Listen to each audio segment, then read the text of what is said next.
खेत से खलियान तक, गांव से शहर तक, गली से चौराहे तक, मऊ जिले की जर्रे जर्रे की आवाज, हम सबका अपना तहलका न्यूज़ मऊ। तहलका न्यूज़ मऊ, तहलका न्यूज़ मऊ, सिर्फ खबर ही नहीं, भरोसा भी। अल्ताफ अंसारी जी की है, आप बताइए इस बार जाड़ अपना परिचय बताइए। मैं अल्ताफ अंसारी, समाजवादी पार्टी के राष्ट्रीय कार्य समिति का सदस्य हूँ। इसके पहले आप कुछ रहे हैं? मैं इस जनपद का पूर्व जिलाध्यक्ष रहा हूँ। यहाँ से कभी चुनाव आप लड़े हैं? मऊ विधानसभा से 2 बार समाजवादी पार्टी के आप क्यों हार गए? जनता ने नहीं पसंद किया, हमने जनता के बीच में काम तेज बोलिए थोड़ा, क्यों हार गए? जनता का फैसला है। तो जनता अभी आपको पसंद कर रही है कि? बिल्कुल पसंद कर रही है। 74,000 वोट किया था हमको। आपने अभी कहा कि जनता ने मुझको नहीं पसंद किया और मैं जनता का चुनाव हार फैसला, मैंने कहा जनता का फैसला है। मैं दोबारा इसको सुन सकता हूँ कि आपने कहा कि जनता ने मुझे नहीं पसंद जनता किया? का फैसला। हाँ बिल्कुल, आप घुसियाएंगे तभी सच बोल पाएंगे, मुस्कियाएंगे तो मैं फंस जाऊंगा। आप घुसियाइए और ये बताइए कि इस बार जाड़ा का जो भयंकर कोहरा होता है, जिसके पड़ने से गेहूं की फसल अच्छी मानी जाती है, इसको आप भी जानते हैं? हाँ जानते हैं, किसान के घर के आप हैं। किसान के परिवार का हूँ। इसलिए इस बार जो कोहरा नहीं पड़ा, इसके लिए माना जा रहा है कि जो पेड़ों की जबरदस्त कटाई होकर सड़क बनवाने का जो कार्य किया गया है वो कारण बना है। इसको आप कैसे, किस रूप में ले रहे हैं? वृक्ष लगाने का संदेश देना चाहते हैं? वृक्ष लगाने का संदेश समाजवादी पार्टी ने जो ग्रीन बुक में दर्ज किया है, वो उसको भारतीय जनता पार्टी ने उसको बर्बाद करने के रास्ते को ले जा रही है। आपको समाजवादी पार्टी की सरकार में लगा होगा कि एक दिन में इस पूरे जो है देश का नहीं विश्व का रिकॉर्ड हम लोगों ने कायम किया था वृक्ष लगाकर। आपको मैं वो विजुअल भेजूंगा, आप चाहे तो उसे सुन सकते हैं। एक दिन बहुत सुंदर दिन था, वो याद नहीं आ रहा कौन सा दिन था, लेकिन 1 साल हो गया होगा, जब मैंने उत्तर प्रदेश के कैबिनेट मिनिस्टर दारा सिंह चौहान, जो वन मंत्री और पर्यावरण मंत्री हैं, उनसे भी हमने इस संबंध में बात किया था कि अगर वृक्षों की बेतहाशा कटाई हुई तो क्या होगा। तो उन्होंने इस संबंध में अपना जवाब दिया था, जिसे मैं आपको सुना रहा हूँ। मुझे याद है क्योंकि मैं पत्रकार हूँ, भुलक्कड़ पत्रकार नहीं हूँ, क्योंकि हम लोग इसी की रोटी इनको कहिए चुप हो जाए, उसी की हम रोजी रोटी खाते हैं, क्योंकि उसी के बदौलत हम जीते हैं। हम लोग तो बता ही रहे हैं कि हम लोग उसी के बदौलत जीते हैं। तो कहने का मतलब यह है कि उसमें वन मंत्री जी ने कहा था कि कम से कम बड़ी संख्या में वृक्षों को लगाया जाएगा। हाँ, और उसका परिणाम दिखा कि नहीं दिखा आप अच्छी तरह जानते हैं, वो बताएंगे। लेकिन उन्होंने कहा कि अगर वृक्ष नहीं लगाए गए तो जिस तरह हम बाटल का पानी लेके साथ चलते हैं, उसी तरह बाटल का ऑक्सीजन लेके भी साथ चलना पड़ेगा। इसलिए उन्होंने लोगों को जागरूक किया कि अधिक से अधिक वृक्ष लगाएं। तो क्या मंत्री जी ने जो कहा वो आपको मऊ की धरती पे दिखाई दे रहा है? मंत्री जी की हर बात का जवाब आप खुद में उत्तर दे दिया आपने कि मंत्री जी ने कहा बाटल लेके चलना पड़ेगा, मंत्री जी ने कहा कि वृक्ष लगाना चाहिए।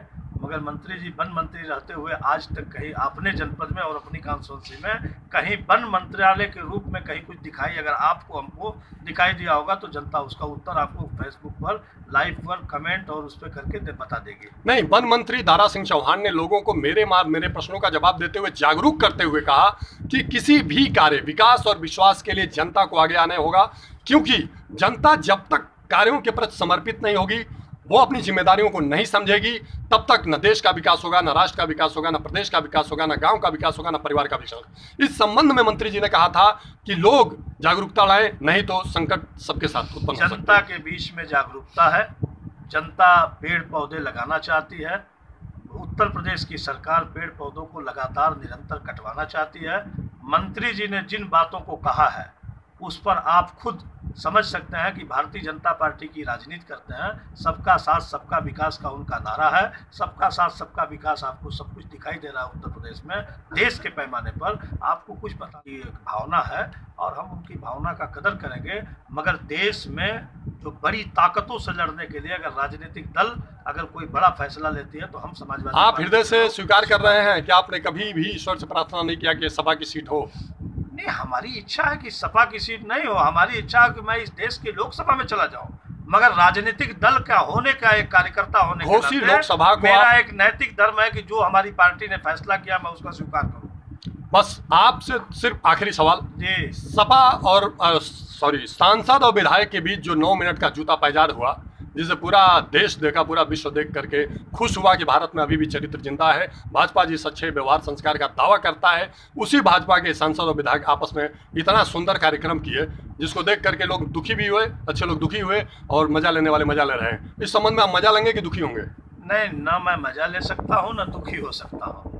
मुझे जरूर यह विश्वास है कि अगर आगे आप देखते रहिए, इससे भी बड़ा जूतम बाजार अभी होना है। अभी तो सांसद और विधायकों के बीच में होगा, अब मंत्री और मुख्यमंत्री के बीच में अभी जबानी वातावरण हो रहा है। आप जल्द ही इन दोनों के बीच में ये जो इतनी बड़ी सर्जिकल स्ट्राइक हुई है, इसके लिए सभी लोगों ने धन्यवाद दिया, प्रधानमंत्री को साधुवाद किया। लेकिन ये सुनकर के लोगों के द्वारा आपको भी सुनने में आया होगा कि 300 आतंकवादी मरे, तो क्या सर्जिकल स्ट्राइक हो रहा था तो कोई गिन रहा था क्या वहाँ पे? मैं प्रधानमंत्री जी को धन्यवाद नहीं देता, मैं इस देश की सेना को धन्यवाद करता हूँ, सैल्यूट करता हूँ, सलाम करता हूँ कि जब जब इस देश के ऊपर संकट आया है, इस देश की सेना ने बहादुरी से मुकाबला किया है। और जो बात हमारे नेता आदरणीय मुलायम सिंह यादव जी रक्षा मंत्री के तौर पर बोलते थे कि हमारी सेना दूसरे के मैदान में जाके बहादुरी से जंग लड़ेगी, इस बात को हिंदुस्तान की सेना ने मुलायम सिंह यादव की कहे हुए बातों को साबित किया कि पाकिस्तान के भीतर घुस के उनका मुकाबला किया, उनका जवाब दिया। मगर क्या हुआ नहीं हुआ, कौन मरा नहीं मरा, इस बात को शायद मोदी जी लगता था कि हेलमेट पहन के चला रहे थे, लाश गिन रहे थे। और सेना की तरफ से कोई लाश की कभी बात नहीं है। सेना ने सिर्फ ये कहा आतंकवादी हम दस्ते पर हमला किया है और हम उनको सलाम करते हैं, करना भी चाहिए। मगर राजनीति के चक्कर में आप किसी को बताते हो कि पाकिस्तान में इतने मर गए, हमें आज तक कुछ दिखाई नहीं दिया। मगर हिंदुस्तान की 42 सेना की हमने सर देखा, 42 सेना की लाश जलते हुए देखा, 42 सेना के जवानों को कब्रिस्तान में जाते हुए देखा। मगर पाकिस्तान में अभी तक मैंने कोई कब्रिस्तान नहीं देखा। अखबार का चैनल हो, इलेक्ट्रॉनिक मीडिया का चैनल हो, प्रिंट मीडिया का चैनल हो, कोई हो, बड़े बड़े लेखक हो, सबने कहीं ना कहीं कोई सवाल बड़े बड़े चैनलों पे आज तक ABP न्यूज़, 24 न्यूज़ चैनल पे डिबेट आ रहा है, जिस डिबेट में भाजपा के कद्दावर नेता, बड़े बड़े नेता, बंसल जी बहुत ख्याति उपलब्ध हैं, सॉरी वो कौन आते हैं जो डिबेट पे आते हैं, जरा नाम बोलिएगा? संदीप पात्रा जी बहुत तगड़ा बोलते हैं, न गुस्सियाते हैं न मुस्कुराते हैं, बीच में लटके रह जाते हैं, ऐसा दर्शकों का कहना है। पता नहीं क्या क्या बोलते हैं, वो दर्शकों को ही समझ में आएगा। लेकिन मेरी समझ में आ रहा है कि ये कह रहे हैं भाजपा के कद्दावर नेता डिबेट में कि अब देखिए विपक्षी पगला गए हैं, सठिया गए हैं, वो कह रहे हैं कि सर्जिकल स्ट्राइक का सबूत दीजिए। तो लोग कह रहे हैं कि जब ये बताया जा रहा है कि 300 लोग मर गए आतंकवादी के, तो विश्वास पे संदेह उत्पन्न होना ही है कि सर्जिकल स्ट्राइक हुआ, ये समझ में आता है। लेकिन लाशों को गिनने वाले ये बताएं तो लाश कब गिन रहे थे? कभी सर्जिकल स्ट्राइक का न कभी कोई किसी सरकारों ने कभी सड़क पे बातें नहीं लाई थी। जब आप सड़क पे कोई सवाल लाओगे तो उसका जवाब जनता खोजेगी, जब कोई आप जवाब लाओगे तो जनता सवाल पूछेगी। आज आपने सर्जिकल स्ट्राइक का जो प्रदर्शन करके वोट की खेती कर रहा है, इस नाते कहीं राजनीतिक दल हो चाहे जनता हो, उस बात को आपसे पूछना चाहती है किस बात की सर्जिकल स्ट्राइक हुई। आप तहलका न्यूज़ के माध्यम से, मतलब पूरे देश इस समय यूट्यूब पे तहलका न्यूज़ को देख रहा है, सुन रहा है, सीरियल लाइव आ रहा है, क्या संदेश देना चाहते हैं 2019 के चुनाव के लिए? 2019 में उत्तर प्रदेश के गठबंधन के द्वारा इस देश की भारतीय जनता पार्टी के गठबंधन को हम लोग बेनकाब करेंगे और कोई उत्तर प्रदेश का आदरणीय अखिलेश यादव जी के कथनानुसार उत्तर प्रदेश का कोई एक शानदार देश का प्रधानमंत्री होगा, जिससे विकास का रास्ता खुलेगा और वो आपको रोजगार का रास्ता खुलेगा। आपके गठबंधन ने किसी भी चेहरा को सामने नहीं लाया है जो देश के प्रधानमंत्री होंगे, जबकि भाजपा ने अपने प्रधानमंत्री को जो है पहले भी चेहरा लाया था, अब तो चेहरे ही चेहरा है। नहीं, हमारे पास इतने चेहरे हैं कि जब वक्त आएगा तो हम उसी चेहरों में से एक बेहतर निकालेंगे। यह हिंदुस्तान है। बहुत बहुत धन्यवाद। आप सुन रहे थे अल्ताफ अंसारी जी को।